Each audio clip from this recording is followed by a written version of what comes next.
It's time to check out one of the most important new SUVs, the new Kia Sportage. Let's go.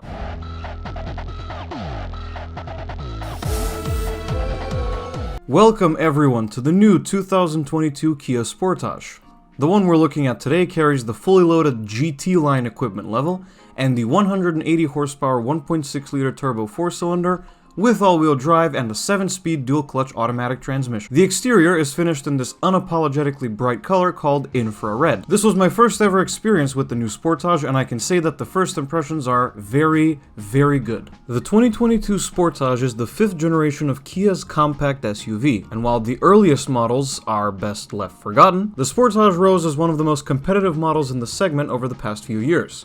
The latest model aims to carry that torch forward, and from what I've seen so far, it definitely does the job.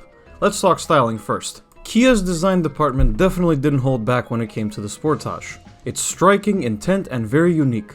One thing I should point out is that this is a European model Sportage, and for those that don't know, the European model is slightly smaller than, say, the Korean market and American market Sportage. Other than that, the styling remains the same. The front is dominated by the large tiger nose grille, the new Kia logo, and these rather unusual headlights with the daytime running light arching over the main piece. The GT line also gets a unique body color lower air dam.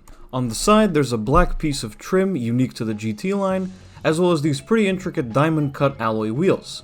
They wouldn't be my first choice, but they certainly stand out and do the job of making the GT line unique and recognizable. Finally, the rear gets an all-new taillight design, and the GT line model gets further body color details at the lowest part of the rear bumper. In Macedonia, the Sportage is offered in 3 different trim levels, reference 1, 2, 3, and GT line like this car.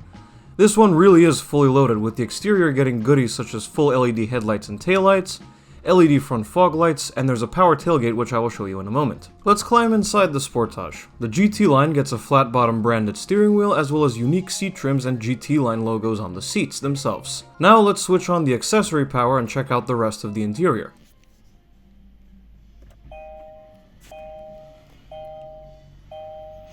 Immediately we're greeted by the Sportage's digital gauge cluster. While every Sportage does include a digital cluster, this is the upscale one with fully animated instruments and the ability to switch the theme, and you even get the option to choose whether you want it to be tied to your drive mode or not. This one also has the upgraded 12.3-inch infotainment display running Kia's latest Connect software. Apple CarPlay and Android Auto are wireless, there's a full navigation system, and this one also had the optional Harman Kardon Hi-Fi system. There are also a couple of cool unique features like Sounds of Nature and Quiet Mode, which mutes the speakers in the back seats, so your rear seat passengers can fall asleep easier. Great feature, especially for kids. I love what Kia has done with the control panel below the screen. Yes, it is capacitive touch and not actual buttons, but it's surprisingly responsive. And the fact that it is a capacitive touch panel allows it to be 2 things at once. You can toggle between media controls and climate controls. Honestly, I'd much rather have this than the climate controls being buried into the infotainment system. The center console has a very unique design, and it houses your turn dial gear selector, the starter button, the drive mode selector, and your heated seats and steering wheel.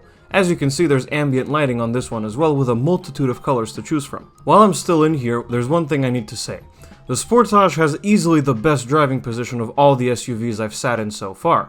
The dashboard, the steering wheel, and the seats are all perfectly placed. You still get the desirable high seating position, but it's very comfortable and natural, without being overly tall.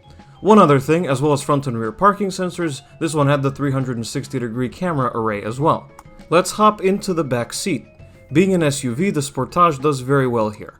I had a friend with me on this shoot, and he's about my height, 1.8 meters, and he was sitting in the driver's seat in his position while I was in the back. I still had tons of headroom and legroom, as you can see.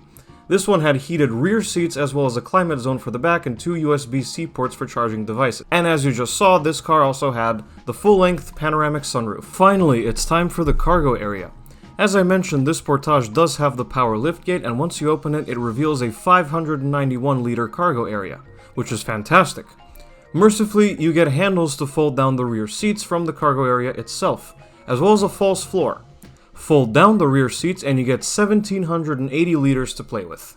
So that's the new Kia Sportage. So far, I am very impressed with the latest generation of Kia's compact SUV, and it looks to me like it has what it takes to compete with the segment's best, even if it may already be among the segment's best. My test drive is to be disclosed. Thank you so much for watching, everybody. Let me know what you think of the new Kia Sportage in the comments below, and I will see you guys in the next video. Goodbye.